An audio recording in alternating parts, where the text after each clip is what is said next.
We're getting an Olympic Games. Tokyo. And the countdown is on. Quarantine in Tokyo. Big moment this. I'm excited. To win gold. The Olympic Games, how exciting. 2 rounds of show jumping. Tokyo. Top class eventing. The team of 3. Big day. I can't wait. I'm looking forward to it. Tokyo specials. It is spectacular. Tokyo. Tokyo. Welcome to the Echo Ratings Eventing Podcast, and it is an Eventing Podcast Classics for you. It's been a little while since we've done one of these, listeners, but this show was actually originally released back on the 17th of June 2020, and it is a show jumping special. So seeing as the show jumping team competition in the Olympic Games in Tokyo is taking place over the next couple of days, we thought now was as good a time as any to revisit it. It actually features Holly Smith, who's out there representing Team GB in the team competition, but also the very, very talented and lovely Will Fletcher as well. Both of them talking to Sam and myself about show jumping and the crossover into eventing as well. It's well worth a listen. And yeah, here it is. Enjoy. So it is a show jumping special, an Eventing Podcast Classics, originally released of June of last year. But we'll just dive in. Enjoy. Welcome to the Echo Ratings Eventing Podcast and a very special episode for you listeners. This one's a little bit different because it is a show jumping special. And Sam Watson is with me. Sam, I'm looking forward to this one because we have 2 absolutely cracking guests to join us to talk about the crossover between eventing and show jumping and data in show jumping as well. Yeah, it should be fun, Nicole. Yeah, I've off air you were trying to recruit them to eventing as well, so I'm gonna. I think I'm nearly there. Be an interesting conversation talking about the crossover between the two. So yeah, looking forward to the different perspective.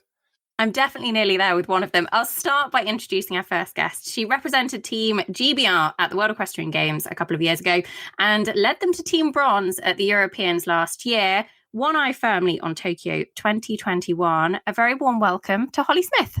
Thank you very much. Nice to be with you. Holly, we are looking forward to talking all things show jumping and eventing with you. But we are also joined by one of the brightest young stars in show jumping. He comes from a show jumping dynasty, if I can call it that. He has medalled at young rider level. He is a fellow podcaster as well for the Full Course Show Jumping podcast. Welcome to the show, Will Fletcher. Hi guys, nice to meet you. Happy to be on. Will, we're looking forward to this. And you have been doing some eventing homework, I understand. Yes, I've been doing my best to try and get my knowledge a little bit more up to scratch. I sort of panicked a couple of days ago and thought I don't quite know enough. So I've been listening to a lot of podcasts. I know who you think would have done well this year. A couple of your greatest podcasts I've really enjoyed, actually. So I'll be able to put in a little bit of input. Oh, that's all right. We'll only quiz you at the end of the show. It's fine.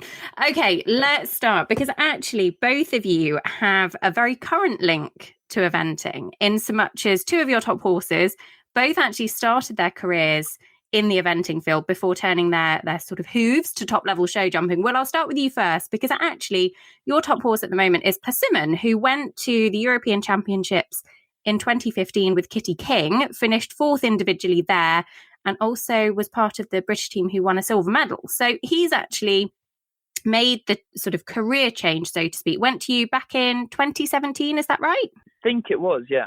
How was his sort of transition into the show jumping field? Well, you know, when we got him, I mean, I don't know if anyone knows, but he's extremely small. Like he's 15.1, 15.2 at a push. And, you know, we thought he'd be like a really nice little speed horse and you could get on and win a couple of classes. And then sort of as time went on, we're like, oh, he's got, you know, a bit more scope here. And we pushed him, and he just kept on getting better and has gone and turned into the horse of a lifetime for me, which is fantastic because I think at the end he decided that dressage wasn't quite the one for him. And I think I agree with him. So we get on pretty well.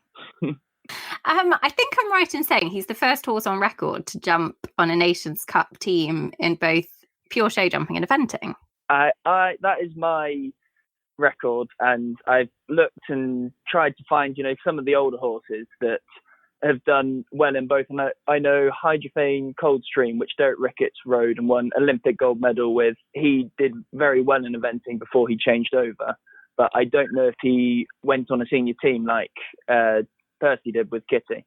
And you know, just talking about, before he came on, I hadn't actually ever watched him jump cross country, so I looked at some YouTube videos on him. He's an absolute machine. I can't believe a horse that threw me off at the water at Hickstead is going through all the waters in cross country. It's unbelievable. Tell us the water story at Hickstead, because that sounds like something he was a bit cheeky about.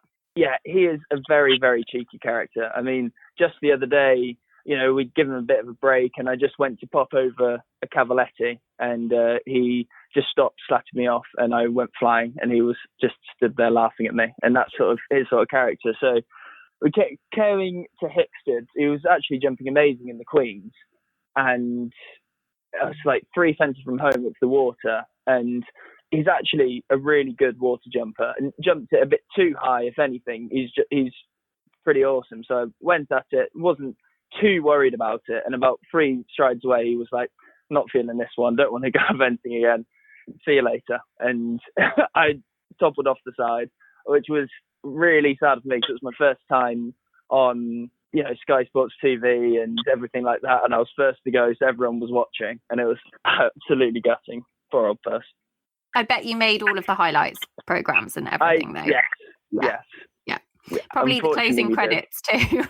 Yes, unfortunately, yeah. But he's a great guy, and like we have such good relationship, and I'm extremely lucky that they almost just gave him to me to have keep him.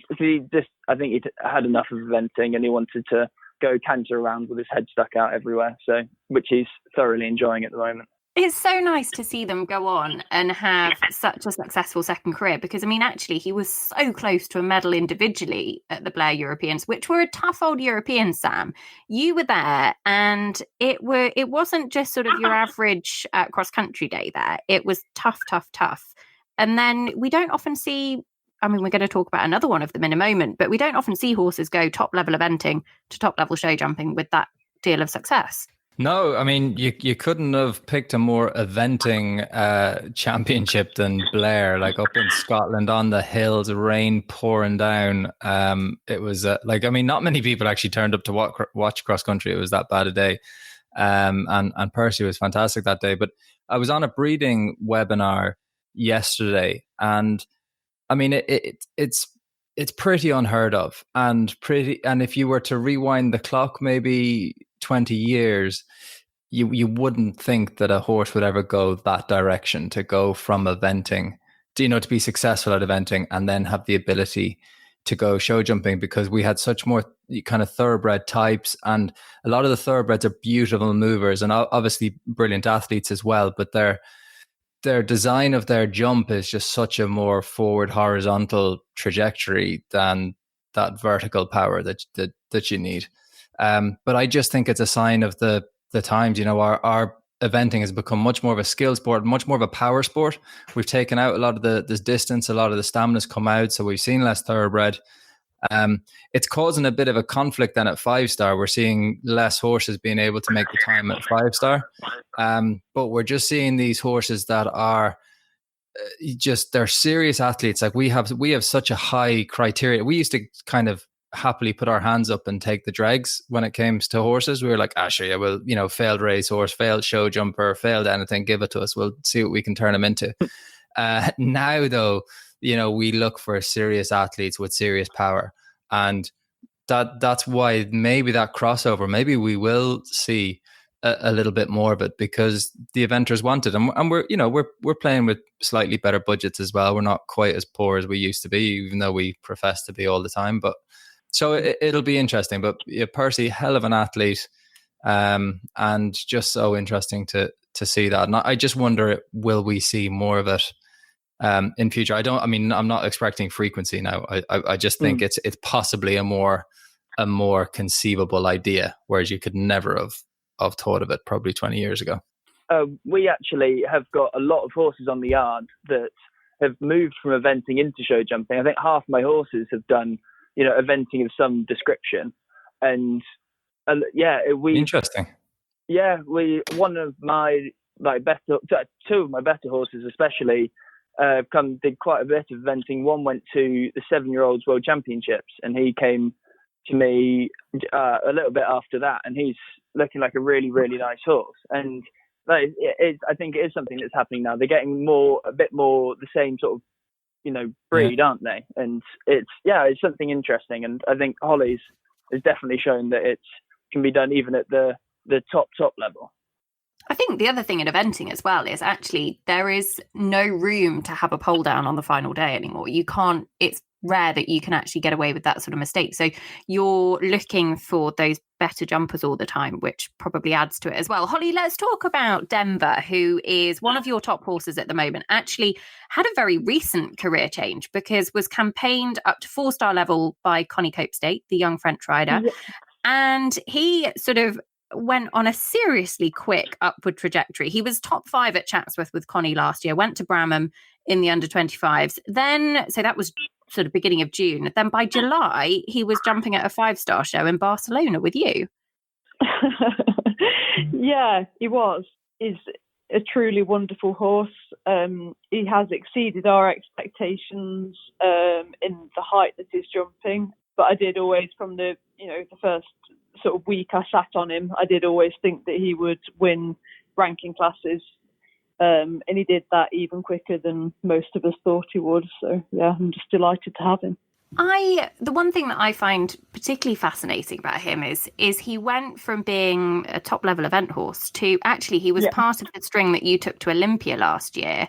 One leading rider, but he was a big part of that. And actually, that is a really, really tight arena. It's so atmospheric. You've got massive crowds, nothing that he would have ever seen eventing. Yeah. How did he take to that? Yeah, he was fine. He was actually more difficult in the stables when he was there. Obviously, there's a lot going on at Olympia, the household cavalry, everything like that. So I think he did spend most of his time at Olympia in earplugs. But the first day, the first class that he jumped was a 150 speed class, and I walked in. I thought, this is pretty tough. I thought a lot of him. He'd done very well, but again, this was completely different to anything that we'd done before. And I sort of took a relatively steady start, and after 3 fences, I thought this feels really good. Put my foot down a bit, and he was just brilliant every day. I don't think he had a fence down when he was there. He very rarely has a fence down, actually. We've formed a great partnership. How did it come about in sort of his move from eventing to show jumping with you? Di Lampard trained Connie show jumping. Okay. So she'd known the horse for quite a while. And also Emily Chandler, who helps me on the flat, she had ridden the horse a few points during his career as well to help Connie, so she knew the horse. And Connie had decided that it wasn't a good fit for her, and that they felt strongly that show jumping was the route that was most suited for the horse. So he came to me to be tried for a few weeks and to see what we thought, and I loved him from day one. And Ian Dowie very kindly stepped in to buy him for me. Ian was great because, it wasn't a cheap horse, but Ian just went on our recommendation and took a chance like Ian does, and it really paid off. And we've had, some great shows with him. What's the plan with him? Do you think he's a future championship horse? That's what we're aiming him for. Obviously, I've got Heart's Destiny in the stable as well, who, God willing, if he's sound and on good form, it'd be a very hard horse not to have on the team. But I think Denver, yes, that's what we are aiming him for. That's what we've got in mind. And we all know with horses, a lot of things go wrong. So to have 2 horses to aim, it's a great boost to me. Yeah, absolutely. And he was only an 11-year-old last year when he sort of made his career change. I mean, even Persimmon isn't an old horse now. I mean, Blair was 5 years ago, but he went there as a 10-year-old. So he's only, I think, 15 this time. Holly, can I ask you, because Sam joked about I was trying to convert you to be an eventer at the start of this show. There is every chance that I could be successful in that mission. I wouldn't take a lot of convincing. I've always loved eventing. I've watched it, throughout my life. I absolutely love watching badminton and Burley. I would absolutely love to have a go. Holly, you should have a bet in the bar with Michael Young at the next show you're at. God knows when that will be. But see whether he can represent Germany on the show jumping team or you can represent GB on the eventing team first. We'll see who converts fastest. Yeah, I mean, didn't Michael jump in the 5-star team at Hicks did. He did in the Nations Cup, I think. Yeah. Sorry, I was thinking championship, but you're right. Yeah. I'm thinking championship. But good point. He'd be a tough man to bet against, to be honest. I'd be quite nervous about my money. But two tough teams to get into. Yeah, very tough teams to get into, actually. True. I think he did himself. I don't think he did himself any disservice at Hickstead. I think he went rather well. But let's talk about a horse, because you've actually got an event horse that you were hoping to campaign this year, alongside obviously the original aim, which was Tokyo 2020, which is obviously everything has gone out the window. But you started at the beginning of the year a little bit unsure as to how he was going to take to it. Went to Iceland, so you've had one event. How did that go? Mexican is the horse in question. Yeah, well, he went great, apart from I knocked a show jump down. Ollie. I know.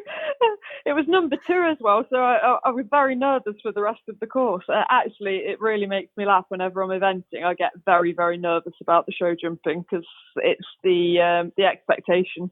That's a little bit my character, which is interesting. It was a very long round for the rest of it. Was he, am I right in thinking he was a show jumper before he sort of has started? Yeah, so he was bred at Western Lawns, a show centre near me, and we actually bought him as a hunter for my husband Graham. And I went to exercise him one day, and I sat on him, and I thought, "Oh, this is really nice." So I go up for training with Caroline Moore quite a bit. I have my show jumpers, and then we always have a few horses to produce and to sell. Don't like to have all my eggs in one basket, so I took him up there a couple of times, and he went very, very well. And I took him to Emily a few times on the flat, and he was going very well, so I decided to go for it. He gave me, fantastic feeling, and he feels like one for the top. Whether it will be with me or not, I don't know. We'll have to wait and see, but no point making any rash decisions at the moment. No, well, his debut went very well, because you finished second, but you finished second to Peak March. So, I mean, that's as good as a win, basically. Yes. We can absolutely take that. So you mentioned Badminton and Burghley a little bit earlier on. Is that the ultimate aim at some point in the future? I appreciate, obviously, you've got your jumping to think about as well, but would you really like to go 5-star? I would absolutely love to. I've watched it for my whole life, and it would just be great. I'd love to have a go, and you only live once, don't you? You've got to do what you enjoy. You absolutely I also do. enjoy show jumping as well. Yes, and you're very, very good at it. So we've no doubt that you could go to the top in both. But Will, have you ever been tempted by eventing? I used to do a bit in my pony club days, but my mum used to hide when I did a dressage test because they were that awful. I'd regularly score between 40 and 50, maybe over 50. It was really tough watching, but I used to love to gallop around the cross country as quickly as I could. But unfortunately, a solid 18th place after people who've done 2 stops, even though I jumped double clear, didn't make me keep doing it. No, doesn't fill you with the eventing bug. I love that your mum hid for the dressage. Most mums in Pony Club hide for the cross country. I'd hide for the dressage if I could, for my own dressage. She used to hide with me when I jumped. I was that bad. She was so embarrassed that I was jumping in the ring. She'd just try and walk away and not be there when I came out the ring, which is a bit mean. But luckily I've improved a little bit since then. So. I was going to say, she doesn't do that anymore, does she? Well, I really hope not. She seems to be there when I come out the ring, so she might have if she might have seen Persimmon dump you over a Cavaletti the other day. Yeah, that caused a lot of laughs.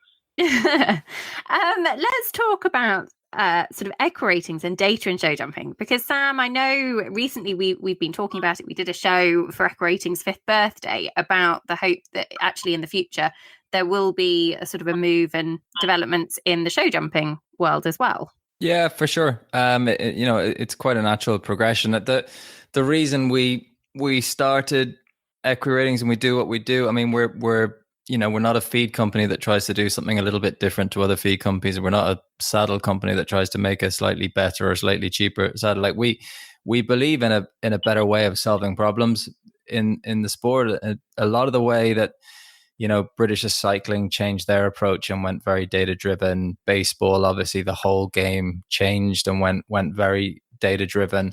A lot of sports now they're using tech and data in loads of different ways. So we brought that into eventing. That obviously with the risk management is not so much transferable, but in terms of managing performance and improving the fan experience, I think there is a better way to do that in show jumping as well. Like the how we've done it is I think, people throw like those words, data and technology, get thrown around loads, and they fail so frequently because people don't have that domain experience and that domain intuition. You've got to be able, you don't just come in with a tool and go, here, use this. You got to apply it with a bit of intuition is probably the best word, and understand how it can be applied. And that served us pretty well, like kind of knowing the sport and stuff. And I mean, Nicole, you're a big part of eventing manager and things like that, but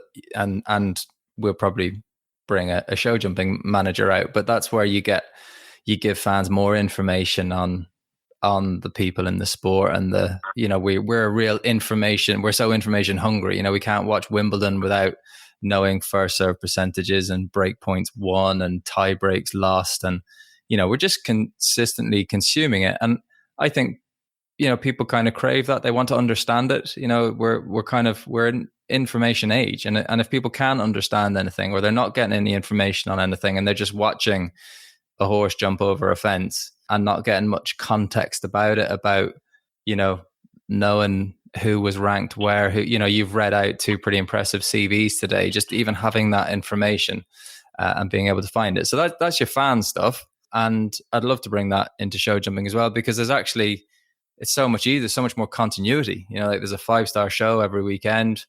The top riders are out every weekend. Top horses are out way more frequently than event horses.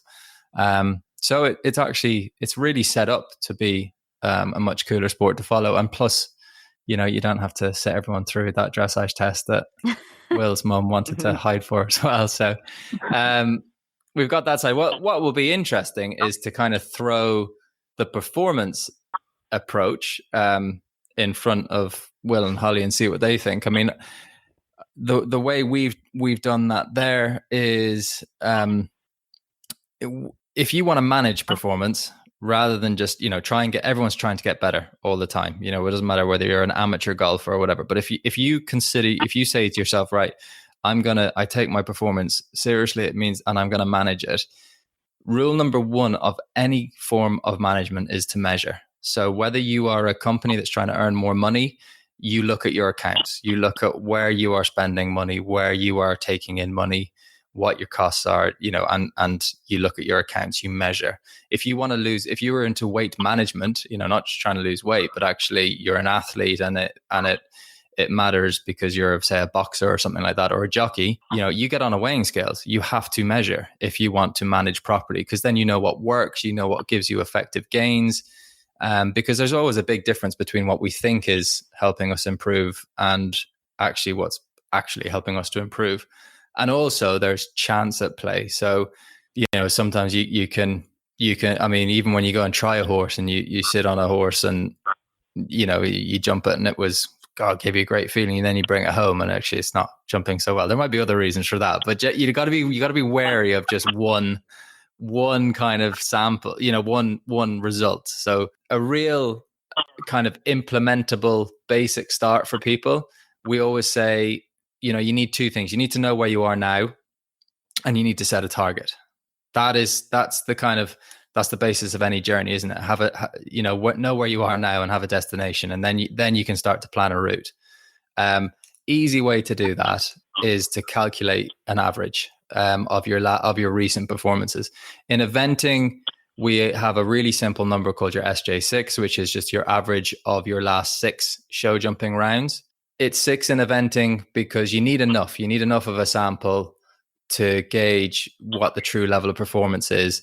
But like in international eventing, we only see horses on average about 3 times a year. In show jumping, you could probably span that out to about your last 10 results and get a good feel of where your horse is at. That then is a good, accurate kind of summary of where you are. Say it's around 2 penalties. You're kind of averaging between a clear and 1 down. You're in that kind of area. Then you're setting a target saying, well, in 5 runs time, or in, I keep talking about runs because I'm at eventing, but in 5 rounds time or in 10 rounds time, after my next 10 competitions, I want that to be down at 1.5. Your target should be measurable. It should be, so not just go, yeah, my goal and my target is that I want to improve. That doesn't work. It's not accountable enough. So set a measurable target, which is why improving your average is really effective. So I'm going to bring it from 2 down to 1.5. It needs to be achievable, which that kind of a gap is. Like if you are averaging 8 penalties over 10 rounds, which means you are averaging 2 down every time, which means you're probably having 4 down some days. Don't go, I want to average, 0.5 over 10 rounds, which is really, really hard for even the best horse in the world to average down that low. So it's got to be achievable. It got to be controllable. So we always steer people away from wins. Wins, you can win a class because everyone else in the class was rubbish. The course wasn't up to height. It was really, whatever. There's loads of uncontrollable aspects to that. And mainly the thing around winning and things like that is that it depends on how others perform. So try and keep it to your own performance. Because there's nothing worse than improving loads, doing a really good job, and you go and line up against Holly and Will and whoever, the Whitaker 105 of them. Which one I was going to say. Yeah, exactly. And you actually, you perform really well, but you finish 12th and you actually jump clear and, possibly even went clear in the jump off, but there were just loads of faster people. So keep it within your control and put a deadline on it. So don't just go, I want to be, doing better in over the next couple of years. It's not account. So though you've got 10 runs to improve it, then that's very much the data side of it. And that, by the way, that just bringing in that accountability, people are like, it is not going to sort out your balance. It is not going to give you a better eye to a fence. It's not going to sort out your position. But I swear to you, that level of focus is going to make you purposeful, and it will raise your game. That accountability. AP McCoy rode more winners than anyone else, and he knew every day how many winners he needed to ride. That month, that year, he knew what records were where. Everything was measured. Numbers motivated him. If he didn't know how many winners there were in a season or how many winners he'd ridden that month, he wouldn't have ridden half as many winners. It drove him. It was there in the back of his mind every single day, powering him and driving him. So that's a big reason why the data works. In a sport that is as complex as any kind of equestrian sport, really, they are skill sports and they involve a horse. They are hugely about feel. They're hugely about skill. There's no putting a heart rate monitor on a horse.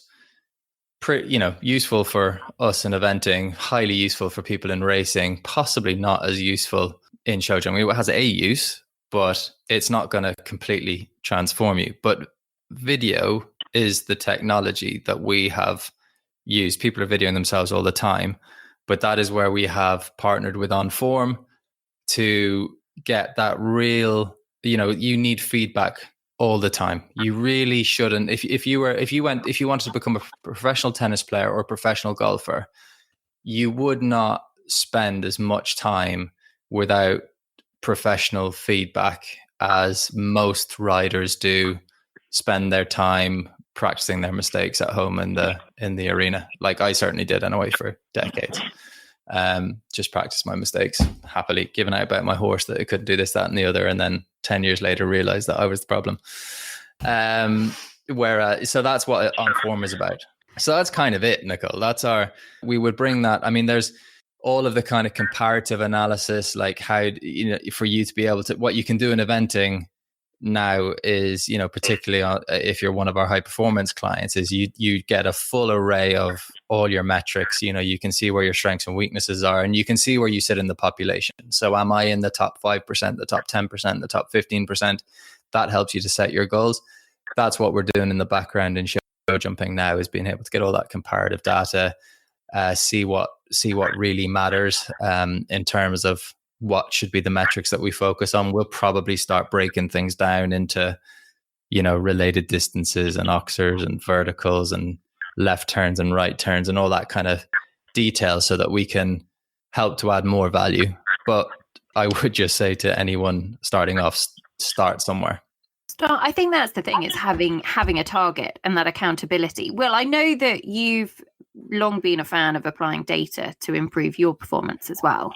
Yeah, I try to record, faults per round, clear round percentage, and, I always like to try and keep track of how much money you're winning per round, see if it's worth going to a show. So that's a couple of different things that I really like to look at, and I do myself. And yeah, I found it quite useful to look at, but it's like you say, it's trying to apply it into your performance and trying to apply it into, how you're going to get better. And I think the way doing it of keeping, a select amount of rounds rather than, the whole thing or not too many, to then improve that through the year for us, because we're jumping so many more rounds, would be extremely helpful.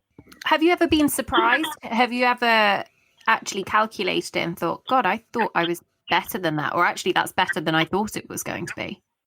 A couple of times.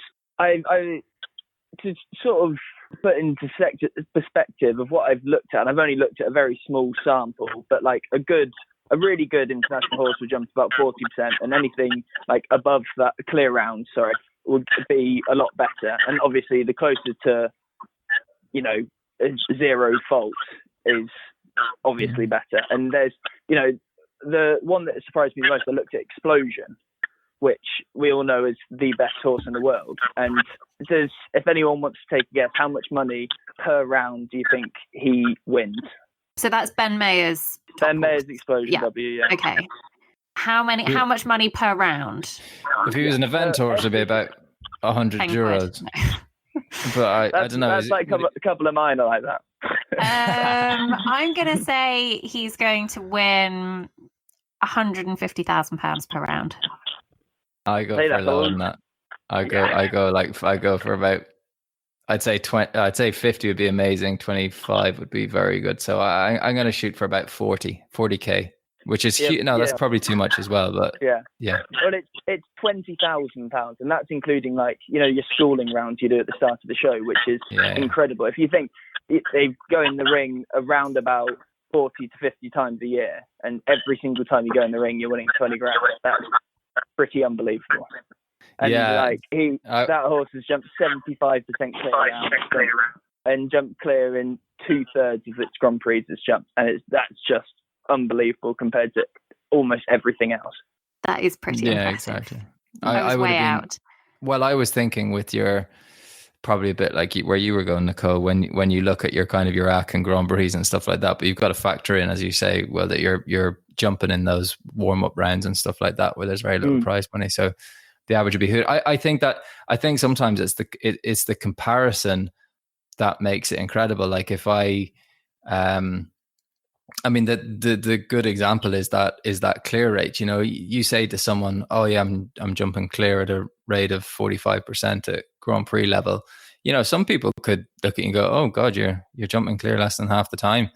And then someone who's pretty knowledgeable is gonna know that it's a good number, but it could be right up there. It depends on the length of time. But if you were doing that consistently over like a 4-year period, like you're probably one of the best in the world.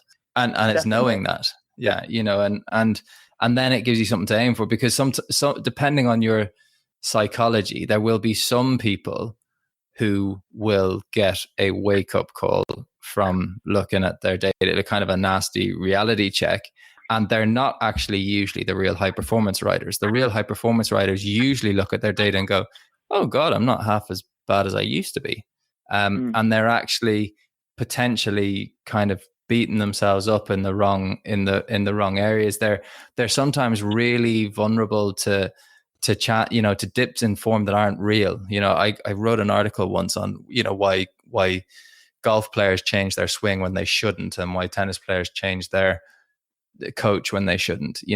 When you've got to understand variance, that we kind of probably think of variance more as luck rather than chance, and we think that, the time we hit a rail and it stayed in the cups versus the time we barely breathed on a rail and it fell down, that's kind of what luck is. But if you are in, you've warmed up and you're going into the ring, if you were to magically make that round occur 100 times, it's not going to pan out the exact same way every 100 times, and there's going to be quite a spectrum from clear rounds to the odd time when you slipped or spooked and, ended up with 12 faults, there is proper variance at play.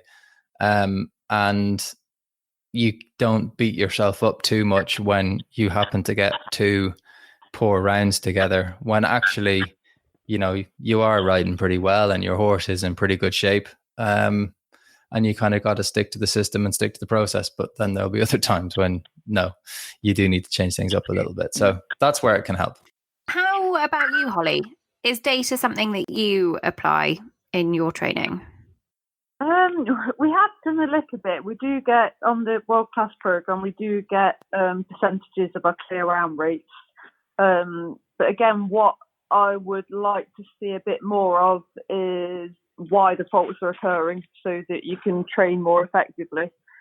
I'd like to study my videos more and decide what caused the faults and what type of faults are occurring the most. And again, be able to apply that more effectively. That would be what I would like to do. And I have thought about it before.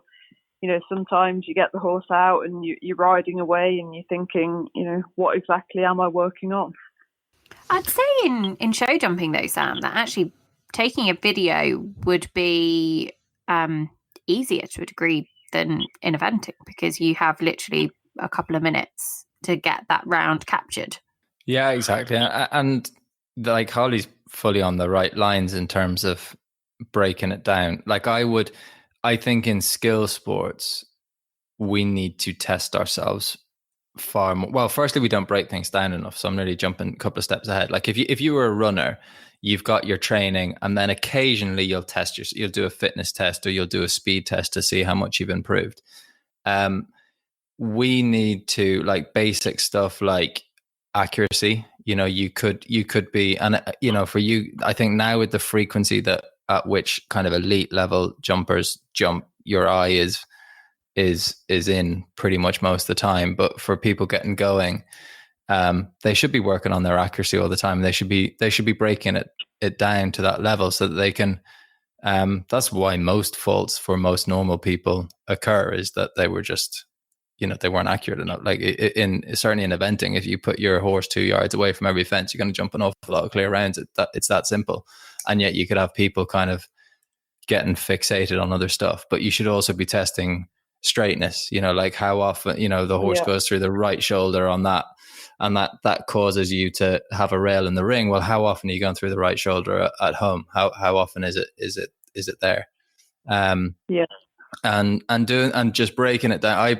I kind of have all of those attributes. The kind of technique and power aren't quite as important, but I have all of my horses have a rating on technique and power, so that the ones that are weak in those areas, that I make sure that I kind of revisit it enough and make sure that the work I'm doing, particularly with power, am I making my horses stronger? And then does it matter? Like, again, there's no point in me really focusing on an attribute if it doesn't. There's no point in me going, oh, I've got this horse now. He's so much better. He can jump a 140 oxer so much better. That's a massive fence for me, by the way, folks. Don't laugh at me. And I'm there going, oh, that really works. And then I go in the ring and I absolutely duff my stride to 3 fences. That is, I should have been on my poles all week, which is what I had. Like, it took me up until my second World Games to walk out of the ring and go, I am not going into another show jumping stadium full of people and riding like I'm a pony club kid that my mother does not want to watch me or do, and go and hide in the bush. And it took me that long to go and like, I used to never, even at the time, I remember my show jumping trainer, again, after badmintons, after a couple of championships, being like, oh, we're going to do some pole work. And I was like, oh, I can't do poles with this horse. Just whatever, for whatever reason. And he was like my only top horse as well, which was basically admitting that I'm just terrible at seeing a stride to an obstacle. But like, give me adrenaline and my Irish, I'll hunt my way through everything. And I had to go, no, like precision is what I need, detail, being able to do I it. do So get a lot of people that I teach now who say that they can't count distances, and I used to be the same. Actually, it really, really, really does matter for time allowed, for just helping the shape of your horse's jump, for all types of things. It really, really helps, and it's a skill that I've learnt, and it's really important. And it would be very similar to that. How do you train it? You have to find a way to do it. So like a lot of the time I'll break distances down. So if it's an 8 stride distance, then I'll break it up into 4 and 4 or 5 and 3. Some people count up the number, some people count down the number, and do it over poles so you're not punishing the horse either. It's something you've got to do it for hours a day. I don't know. I've always got areas where, I'm always trying to work on it, but you've got to find a way, basically. Yeah, you need everything. Like cross country is a good example that people can go the other way and be they walk it and they walk it 10 times because they're like, oh, it's a little bit uphill. It's a little bit, and when I say a little bit uphill, like it's probably on the side of a hill. And they're like, oh, maybe he'll shorten and prop, or maybe he'll get carried, and and they're trying to work it out. And it's like, always be ready for plan B and different options. Reactive but you can feeling. Yeah, exactly. Exactly. But the information, and if you have if you know that you can motor in and pick up the kind of first distance off the turn, line, keep moving, and do 1 stride less, like that could save you 2 or 3 seconds. Then it's so much quicker. And if you're not having to interfere with your horse, they become more settled, they get tired less quickly. Yeah. I think being able to process what has happened as well. So you need to know whether you've taken a stride out somewhere, whether your horse is travelling very well, and you're coming up to a set distance, and that's, a red flag to really take a pull. Otherwise you're going to have a tip up. It's interesting. I love studying stuff like that. And I think being able to react to it, to what has happened, is very important. Well, and I think that it's probably in both our sports. I don't know yours as well, but we're probably not going to ask our horses to go much faster or to probably jump anything crazier. But I just think that our skill level is going to increase. Like we're jumping narrower, we're jumping tougher turns, tougher distances, and I think because. Look, every sport tends to improve and get better, and it's going to be in the detail, it's going to be in the skill, it's going to precision is a word that I use a lot as well. So I imagine it's similar. I think they're really valid points, and actually I think in both, the quality and the expectations of everybody is getting higher and higher. And in eventing, for example, if you once upon a time, if somebody scored a 40 in old money, which is, what's a 40 in old money, Sam? 20? I like to call it a personal best. It's brilliant. It's about 76%. No, 73%. So like a 27, 26. 26, 27. But a 40 in old money would have been like a really good score at 5-star level. And now your leaders will, generally speaking, be early to mid 20s. Sub 25. And they're all those sorts of marginal gains that have come across the board. Holly, Will, it has been absolutely fascinating to have you both on the show. I've thoroughly enjoyed our foray into show jumping, and I'm hoping, Holly, that we will be enjoying your eventing career in the coming years. We'll see. Is there an absolute favourite? Is there one event above all others that you'd go, actually, I'd really like to go to that one? Or are you not fussy? I'm not too fussy. I mean, Burley's closer, so probably Burley, but I would settle for either, to be honest. Save on the diesel. Exactly. Yeah. Yeah. Well, we will watch this space. Holly, thank you so much. And Will, thank you as well. It has been a pleasure to have you both on the show. Thank you very much. Thank you. Sam, as always, a pleasure to have you alongside me. And we will look forward to welcoming you back, listeners, for another episode of the Echo Ratings Eventing Podcast very soon. Don't forget, you can follow us at Eventing Podcast and go and find Holly and Will across social media as well. And then you can follow their careers throughout 2020 and beyond, because hopefully things are all getting back up and running again very soon. But for now, that is all we've got time for. And we will be back very soon with another episode of the Echo Ratings Eventing Podcast. Thanks for listening. Thank you for listening to the Echo Ratings Eventing Podcast. Have a wonderful day, everybody. And I look forward to having you back with us soon. Don't forget to follow us on Facebook and Instagram for more.